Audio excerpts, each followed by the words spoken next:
I will never agree, and I don't agree with Remi and her husband Tinubu, and I will never, as an Igbo man, agree with the duo.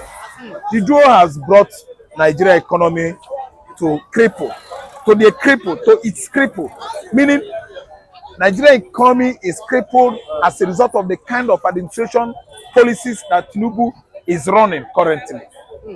Then, what is it that must have at least gingered Remi Tinubu to come out with fabricating a structure or something like that, you know, and significantly interpret it into unification of Nigerian nation? A woman that is not supposed to be a mother of children, a woman that has given birth as a woman, and still Nigerian children are suffering, dying of kwashiorkor. Imagine the kind of policy her husband is coming out with that is killing Nigerians. Go to North, Almajeris, people's children are dying. I've seen with my naked eyes a man forming cast from fufu, dishing it in gutter and swallowing it. Do you know what it means? That is the highest inhumanity of man against his fellow man. Is to seize the economy, bring it down, and the citizens are dying, and you are there enjoying in yachts. You are buying yachts. You are buying Toyota SUV. You are buying aircraft worth of trillions. Your lawmakers are enjoying bogus salaries, enjoying money in billions. They are the one handling most of the projects and contracts across the country. All the constituencies in Nigeria, it is the lawmakers that are handling all the projects going to those constituencies. It's under your own regime, and we are not investigating these lawmakers. You are not coming out with good policy that will favor every Dikanali in Nigeria. What you after is just stacking your account both home and abroad with naira and foreign currencies. Laundering money in the United States, laundering money in the UK, laundering money in China, laundering money in Malta. Being the official owner of our dear NNPC, the foreign refinery in Malta that is refining oil, is being owned, managed by Tinubu's family. And Remi is coming out with fabrication. He wants to fabricate Nigerian unity. Fabrication. Remi Tinubu, fabrication. Fabrication into what? Fabricating Nigeria into chaos. Political chaos. Social chaos. Religious chaos. Economic chaos. Is fabricating Nigeria. She's fabricating Nigeria into all these aforementioned. Is not a woman of virtue. A pastor in Redeem that has not seen anything good with humanity. Tinubu and Remi, her husband, Remi and Tinubu, her husband, have succeeded on demising, disaliving humanity. There's nothing like humanity from her angle. What she knows right now is how to what? Disprosper Igbo man, decimate Igbo man, destroy their property, and chase them out of Lagos. What she said in the past has now resurrected, crawling after her. Wherever she goes, those curses, those abuses, those Igbophobia crawls along with her wherever she goes. So let me tell you, I don't believe in any fabrication by any woman called Remi Tinubu that might bring unity into this country. What is going to bring unity into this country is love. Love is not a Remi Tinubu fabrication. No. It is not Ghana must go. It is not yachts. No presidential jets that will bring unity to Nigeria. What will bring unity to Nigeria is when you see Igbo man as yourself, Igbo man see you as himself. That is love. It's not a sort of whereby Yoruba man will come and say, "Now we are not bastard. We are not bastard. Now we know Nigeria. We get Nigeria miloko. Now you they call. You don't they call in a jakubo from Eko. Emiloko. Monako. Ikowa gubo. You are going to Nigeria. Kowazian ubo. Emiloko. Yeah, Jekwa kowa. Jekowa ubo. Keep on koala ubo. Jenako ubo. Emiloko nko. See, fabrication is fabricating Nigeria into what? Jagbajastic country. Nigeria is now being fabricated by Remi into Jagbajastic. Yes. Or guys, you know Jagbajastic. If you just look at the country, it's Jaga now. jagajarastic intete. That's what Nigeria is now. See everybody now, nobody's enjoying Nigeria. A bag of rice, don't you know what it costs? A bag of beans, can you buy that one? Oga, can you afford a bag of eba? Can you afford a bag of eba? I'm just telling you, a bag of garri is expensive now. You are fabricating Nigeria. You are fabricating Nigeria. Emiloko, Abi, can you eat beans now? See this woman, go buy beans there. It's not expensive. Everything is expensive, and they are enjoying there. They are enjoying their motor, better motor where they buy. You know, no say those motor where they drive. Some of them worth $250,000. Especially that yacht they bought running into several millions. They're talking about a yacht of millions of dollars, and we are dying in hunger. Penury. Absolute penury. Impoverishment. Nigerians are dying, and we are spending lavishing money on jewelries, on cars, on aircraft and yachts. A yacht that floats from Atlantic Ocean to Indian Ocean to Pacific Ocean to Arab Sea, Mediterranean Sea. What do you gain when Nigerians are dying? These people are busy, disaliving humanity. Nothing like humanity on their diary. No. They don't have love. They don't have conscience. The only consciousness these people have is money, wealth, opulence, amassing wealth. Are you going to use money when you die? Even if they bury you with $20 billion, are you going to use it there? Then they use money in heaven. In the realm of spirit, you go use money in that place. That's why you are denying Nigeria all the basic needs.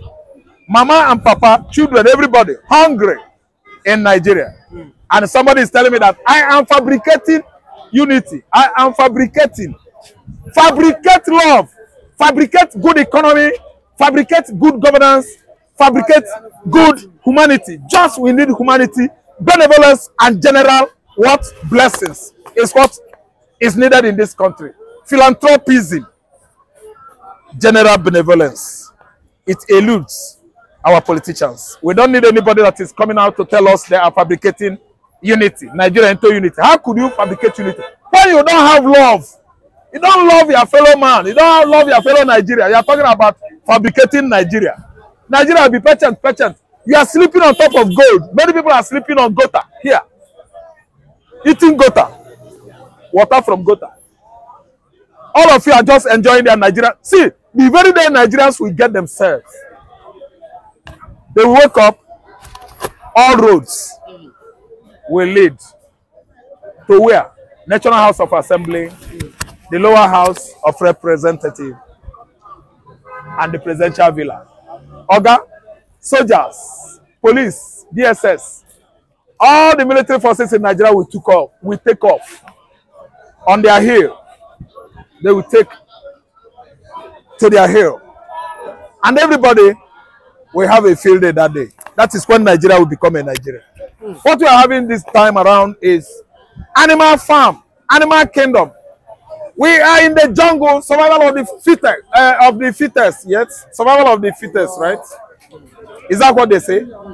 Survival of the fittest, yes. Yes. See, listen, it's just like chain of a thing. Whereby you have snake going after locusts. I don't know what I understand. While those birds that are preying on snakes, then those ones, higher animals that are preying on birds, the kind of life we are living in Nigeria, it circles, it rotates.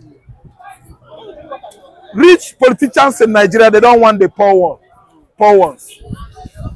Poor politicians in Nigeria are being looked down on, dreaming to get to the higher position, to loot more. Nigerian, though, sorry. Do you not think Remi is doing this what she's doing because of genuine she has this genuine heart, and at the same time do you not think she's regretting her past action against the Igbos? Okay, Tinubu's wife is not regretting anything. Do you know what it takes to be a woman? Okay, when you see a woman, you will know. A woman will see a crying child. She doesn't know that child crying. She will stoop down and pick him or her, cuddle her. I don't know what I understand. That's a woman for you. Not every woman will see a crying child and stoop down and pick it. Okay? There are women that are not supposed to be housewives. There are women that are not supposed to be women. She is one. She is one. The major one. Absolutely. Without blemish. She is one. She doesn't have human feeling. Don't say she has a heart of gold. What do you mean? Do you know how many years she has been in the upper house of legislative chamber? Cutting away money that belongs to that part of constituency in Lagos State. You are telling me that she has heart of gold. What kind of heart of gold is that? And it's not done. Here she has found herself today. After going to altar call, after celebrating, giving testimony in the church. Hey, that God has done it for him. Now that God has done it for him, is she not siphoning money from the public scoffer? You see the kind of Christians we have in Nigeria, and most of them are pastors in the government, in the high positions. They turn their back on their Christian brothers. All they do is they go to their churches and pay tithe. God does not accept money, bloody money as tithes. That is one thing you should know. The public fund you siphoned and embezzled, you went direct to the altar to pay tithe to God. It's a lie. God doesn't accept it. These are wicked Nigerian politicians. I believe you could have understood what happened in the past when Yemi Ochibanjo, a pastor, prime one, senior pastor in Redeem, become a Nigerian vice president, and the country was on fire. Yemi Ochibanjo was very, very, very insensitive to Nigerians, their cries, their yearnings, their requests, their appealings, what they are asking for. Yemi Ochibanjo did not answer to it. Wait, for me, when I rule in the high place, when I become a politician, finish, I go back to house of God and go serve him. I have retired now from the church. I'm not serving God again. Wait till I will go after politicking, making my money from the office of the presidency. After making my money, I will go back to church and become pastor. And today, you Christians, you are not seeing it. You are praying for the same politicians, praying for them to be strong, to loot money and bring you down. You Christians, do you have sense? Okay, you can see what is flooded on the social media recent time where everybody is taunting Lord choosing. Because somebody come to the church and give testimony of what God has done for him. Nigerian Christians started mocking him. They are mocking Lord choosing. They are not mocking Tinubu. They are not mocking Boko Haram. They are not mocking Chetima. They are not mocking the political leaders that have put us in this position. Now, Lord chooses members that came to give testimony. Now, it be Nigerian problem now. They are mocking them, taunting them on social media. They could not come on social media and tell the world what our crooked politicians are doing to us. Now, they have turned themselves against Christianity, mocking Christ, trying to disalive him again after disaliving him on the cross. Nigerian people, see, let me tell you, we've come a long way to actually decide that the only option for Nigeria to be good is for everybody to go their different ways. That's why I still become one of the strongest advocates of Biafran nation. Come what may, whatever is doing in this Northern America is accepted by me. Likewise, every other good Igbo brothers. Ekpa has finished his work. And what remains is what? Manifestation of that good work. The first Jewish black state is coming. We are the one that are going to champion it. Come what may, what is going on in Nigeria is not working. Nigeria is not well balanced politically, socially, economically, and otherwise. Which is why the Igbos have decided in gregarity, not only one person, not only two, to go back to southeastern Nigeria and develop that region. We are tired of what is happening in this country. Nobody is getting it right. What they are running presently is a transactional government, a situation whereby you give somebody a contract, you ask him to keep 80% for you of the total contract amount or value. Too much over invoicing is going on. It is a transaction, it's not government. The more I give you the contract, the more I take my own commission or cut. You call that a government? No, it is a transaction. Federal Government of Nigeria PLC, the CEO is Bola Ahmed Tinubu, and you have other board of directors like Bajabia Miller, Chetima, Dela Alake, Bayo Nonuga. All of them, They are doing business there, enriching themselves, and we have not seen anything wrong on that. What you can see to criticize is Christians giving testimony in the church will be that you will use Muhammad to taunt Muhammad. Anybody in the mosque is Muslims, they will use jackknife and cut your throat. That is because Jesus is very slow in anger. That's why you can taunt Christians. Talk anything about Jesus Christ. Somebody is giving testimony. You forgot that Nigeria is in shambles. You start mocking him. Okay, I think I will have to pause here. Until when we come tomorrow, we will discuss. I just want to say that this aspect of Tinubu and this Yaya Bello, honestly, the question is, how can Yaya Bello be walking freely on the street? This is my question. This is the question I've been asking of. What is the crime of Nnamdikanu? Nnamdikanu did nothing. And yet, Nnamdikanu is being detained. Yaya Bello is walking freely on the street. It shows that there is something wrong. Please, I want Nigerians to reason this way. Not because I'm an Igbo boy, not because I'm this, but because you as a Nigerian, I want you to sit down and reason like a normal human being. What could be wrong in this aspect? Then, what is wrong is because the only thing that is wrong is because there is a form of, this man is an Igbo man, let us finish him. That is the reason why Nnamdikanu is being detained. Yaya Bello, where is he from? Middlebelt. And that's the reason why nobody's talking about him.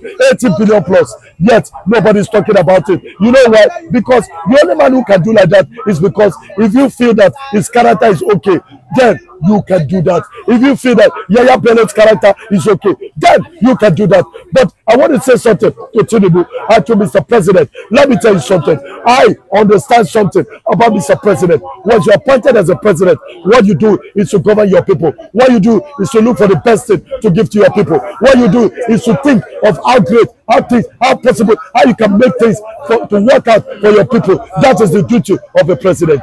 You understand me? And now, Tinubu, I should ask Tinubu question. Are you performing the duty of a president? The answer is no. Nigerians are lamenting. Nigerians are complaining. Everybody is shouting everywhere. And now there is a problem in the country, and that is a big problem for Nigeria. And so now you're talking about 2027. I will be so surprised if Nigerians stupidly vote for Tinubu again. But back to Yaya Bello. Do you think that JSS boss is being apprehended to forcefully arrest Yaya Bello? Because for what I can see, I think maybe personally I feel maybe the order from above, that's why he's not really forcefully wanting to arrest Yaya Bello. Do you think because they've threatened him not to arrest Yaya Bello, that's why he's not doing the need?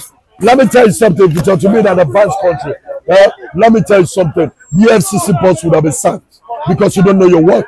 That's the truth. Now you are supposed to go after Yaya Bello. This is a criminal wanted by Nigerians, but you're not doing anything. But Nnamdikanu did not commit anything. Now you are putting him in detention, and that's to tell you, that's to speak about this country. That's to tell you how this country operates. This country, I don't know the kind of way God created this country. I'm telling the truth. Now, another thing I want to tell you, nobody wants to talk about the issue of Yaya Bello. When Yaya Bello entered, I was telling the people of Kogisa, I said, Yaya Bello, he's a bad man. They argued with me. A lot of people argued. They said he's a young man, he's a father man, he's going to do this. I said this man is a crook. But people said, shut up. But look at it today. My word, it has fallen back to my word. That's it. Because psychologically, I can assess you. Psychologically, I can study you. Psychologically, I can know who you are. And now, this is what is happening to us. Now, the president is not even after what to do about Yaya Bello. All he cares about is Nnamdikanu. Nnamdikanu has been there for the past 4 years or whatever. If I may be right, I think 4 years or so. Now you have detained him in detention. Nnamdikanu has been there. You understand me? So for 4 years, he has been there. Now let me tell you something. The Tinubu that is doing all these things, I've forgotten that one day Nigerians are going to rise up. I speak this and I say, listen, there's going to be a next strike coming up before end of next year. Go and mark it down. MC Grandma said so. It's going to be bloody, Tinubu. All Nigerians are going to come out in numbers. It's going to be bloody. See, I tell Nigerians, you are saying fuel is going to 1,000. It's a lie. Fuel is going to 2,000 Nigeria.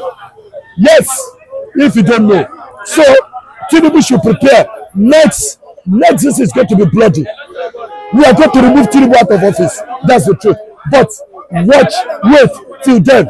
Let it not be as if I'm just making noise. I'm not a noise maker. Before this strike commenced, I said it. There's going to be a national strike. MC Grandma said it, and it eventually happened. Some of you that are keeping records who remember I said it. I said it on national television that there's going to be a strike, a national strike, and the national strike has come and gone. Now, MC Grandma is saying again, there's going to be another strike, but this one is going to be tough. This one, and if care is not taken, Tinubu something could happen to Tinubu. He may not end this tunnel. That's why I'm warning you, Ashiwaju, not my Ashiwaju. The Yorubas saying Ashiwaju. I'm warning you because I keep telling people. Listen, one of the things I tell people often, if it is people that want the election as making Nigeria like this, Yoruba people, you would have fought Igbos. You people are not talking now. Gbogbo yẹn sọ̀rọ̀, gbogbo ìgbẹ́ni dákẹ́. Ẹ̀yin Yorùbá jàtìjàtì, tó bá jẹ́ pé ọmọ Ìgbò ni, gbogbo ẹ̀ máa sọ pé ẹ máa parí máa bá jà. But now you're not doing anything. It's painful. Tó bá yẹ P2B ló gbé epo ẹ máa bá Ìgbò jà. That's the truth. Ọ̀rọ̀ ìjọba yìí, is that your own child? Nobody's talking. All of you kept silent. Even Wole Soyinka, where are you? You wanted to die because of Jonathan yesterday. You wanted to die when he increased oil price. You, Wole Soyinka, you were leading protests. Akawe, till Morai, but you could not lead protests in Tinubu's own. Where are you? Shame on you, Wole Soyinka. I don't even want to be seen that Wole Soyinka. There is nothing Wole Soyinka ever says that will listen to him because it's too capitalistic. If you are indeed a true Nigeria, I expect you to talk now. To talk to the right thing, but then you are not talking. You kept silent.